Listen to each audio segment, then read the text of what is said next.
Salut à tous, alors aujourd'hui on se retrouve pour une nouvelle vidéo et aujourd'hui on se retrouve pour l'épisode de One Piece. Cette fois-ci pour l'épisode numéro 933 qui s'intitule Gyokimaru, le duel de Zoro sur le pont des détrousseurs. Et donc on retrouve au début de cet épisode Chopper avec Big Mom, avec Tama, avec Momonosuke et avec Kiku qui sont donc justement sur une espèce de crocodile qui les amène d'un point A à un point B. Donc ils étaient sur la plage, donc là ils se rendent justement apparemment, mais vu que Big Mom croit, ils se rendent pour manger justement parce qu'elle a vraiment très très faim, elle salive. Et donc on a un petit passage avec Tama qui vient là, toute joyeuse comme on a l'habitude avec Tama et qui lui dit que la pâte de haricots rouges c'est vraiment trop trop bon et tout. Donc on a Big Mom qui salive, toujours en regardant Chopper, donc des scènes vraiment très drôles. Et donc on a vraiment Tama qui est toute contente de dire que oui c'est vraiment trop trop bon, elle va voir, et elle se rappelle d'ailleurs des passages où Luffy lui avait offert à manger justement le jour de son anniversaire, c'était le plus beau jour de sa vie, c'était la première fois qu'elle mangeait à sa faim depuis sa naissance. Donc voilà, une Tama toute joyeuse qui lui raconte ses exploits de Luffy, qui lui a offert à manger, etc. etc. Et on a Chopper pendant ce temps qui flippe parce que justement Big Mom le regarde en salivant et également il a vraiment très très peur de sa réaction. Le choc de savoir de quand ils seront arrivés à bon port, il n'y aura pas de nourriture. Il a peur que ce fameux choc-là lui provoque justement de retrouver la mémoire et qu'il ne puisse pas fuir, et il se demande justement comment il va pouvoir sortir de ce pétrin-là. Voilà, une petite scène vraiment très humoristique que j'ai plutôt bien aimée. Je trouvais vraiment très très sympa. Voilà, une petite scène mais plutôt sympathique que j'ai moi personnellement vraiment bien aimée. Ensuite on se retourne du côté de la prison, donc avec Luffy et Io qui sont toujours donc justement sur le sumo inferno de Queen et qui envoient sans cesse donc justement des assaillants pour essayer de tuer Luffy et Io. Donc ce qu'il se passe, c'est que Luffy, lui, il est vraiment très content puisqu'il essaye d'apprendre une technique qu'il a vue justement de Rayleigh, qui lui avait montré et qui n'arrive pas à faire justement, qui serait le haki de l'armement et qui réside dans le fait de pouvoir propulser l'ennemi sans le toucher.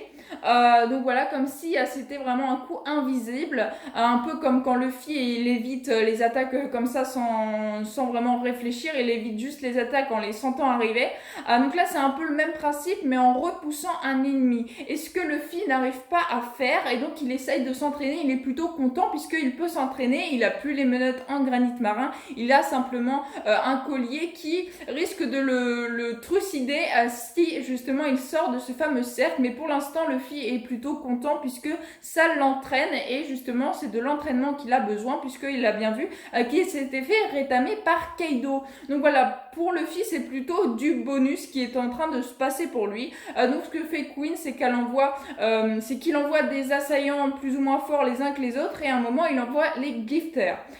Donc les Glifters, il y en a un qui s'appelle Batman, ça m'a fait rire, parce que justement il a mangé le smile de la chauve-souris. Et d'un autre côté on a Gazelman, parce qu'il a mangé justement le smile de la gazelle. Donc voilà. Et finalement Luffy qui essaye justement de faire cette technique là, donc en les repoussant mais sans les toucher, il n'y arrive pas. Il a beau penser à tout ce que Rayleigh lui a dit justement sur cette fameuse technique, il n'arrive pas à la faire, mais il se dit que c'est pas grave, au moins ça lui fait de l'entraînement et qu'à force il va y arriver.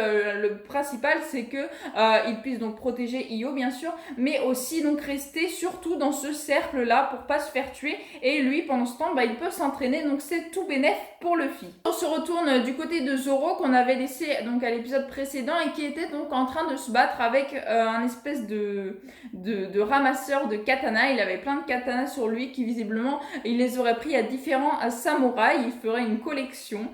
Et donc Zoro est en train de le combattre et il apprend donc de ce fameux personnage qu'il connaît Ryuma. Le voleur de sabre est vraiment très étonné qu'il connaisse Ryuma. Et oui, Ryuma, ça nous ramène très très loin dans One Piece. Ça nous ramène à Thriller Bark, avec justement les épisodes avec Gecko Moria et Brook, où on s'apercevait justement que Ryuma, c'était le personnage, l'espèce de squelette justement, qui avait l'ombre de Brook. Donc c'est pour ça que Brook ne pouvait pas sortir de Thriller Bark à cause de ça. Et que Ryuma donc avait combattu justement précédemment Zoro. Donc il lui apprend plein de choses. Il lui dit que Ryuma était donc un samouraï du pays des Wa, qu'il était vraiment accepté par tout le monde, qu'il a fait connaître les samouraïs dans le monde entier après justement le fait que ce soit lui-même un samouraï et qu'il était très très fort, et qu'il a visiblement été enterré avec son sabre au-dessus de sa tombe, le Shisui, justement que Zoro avait,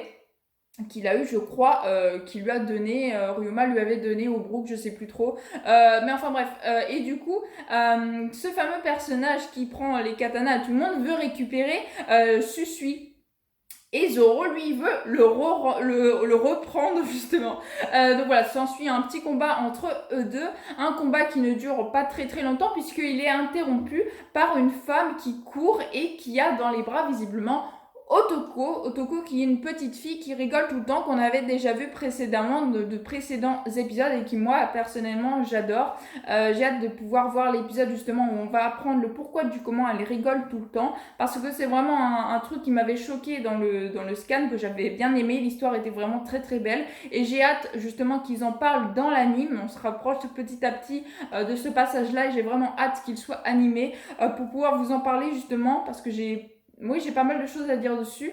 Donc voilà, on remarque Otoko qui court donc avec une femme, qui a la même couleur de cheveux que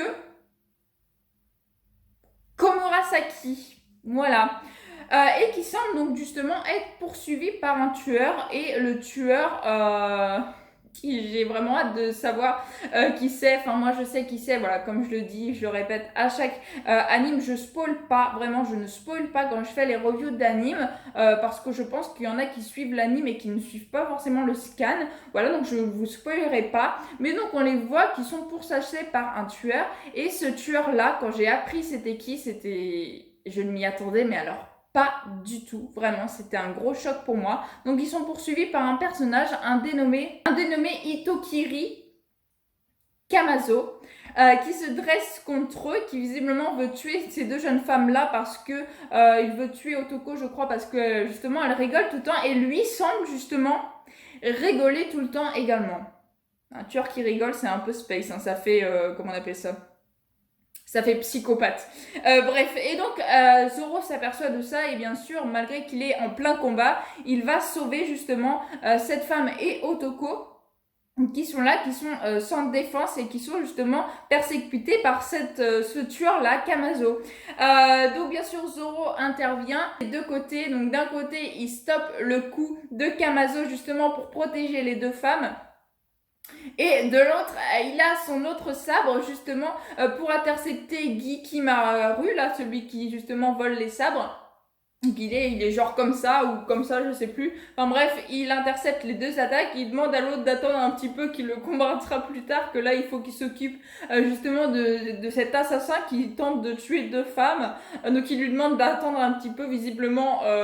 Il attend, ok. Il a pas l'air très méchant, donc il attend sans problème visiblement. Et on a Zoro qui démarre donc un autre combat avec Kamazo, justement pour protéger la femme et l'enfant qui vient d'arriver, et de lui demander justement ses services. Et d'ailleurs il a d'ailleurs récolté, si je puis dire, à la fin, vu qu'il va sûrement les protéger, hein, on connaît Zoro, il est très fort. Il a visiblement parié de la nourriture et du saké en retour, justement pour pouvoir protéger cette femme et cet enfant.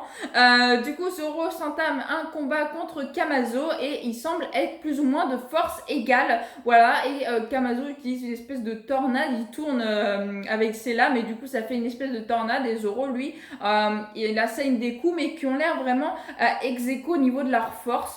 Donc on verra bien ça, je suppose, dans le prochain épisode, qui est au-dessus de qui. est-ce que Zoro va s'en sortir, etc., etc. Après, il faudrait qu'il combatte quand même Gikomaru, parce qu'il attend son tour, mais il veut quand même combattre Zoro, justement pour le sabre de Shuchi.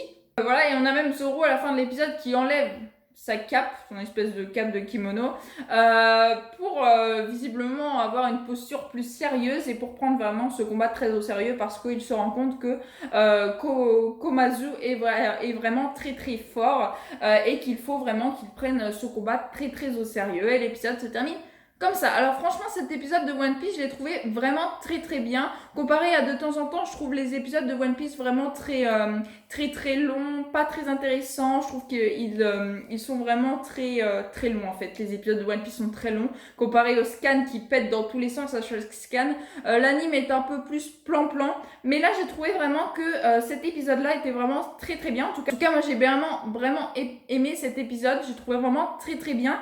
Dites-moi ce que vous en pensez dans les commentaires. Si vous avez aimé, n'hésitez pas à liker, à commenter et à partager. Ça me ferait vraiment très très plaisir. Sur ce, moi je vous souhaite une excellente fin de journée. Portez-vous bien et je vous dis à la prochaine. Ciao ciao.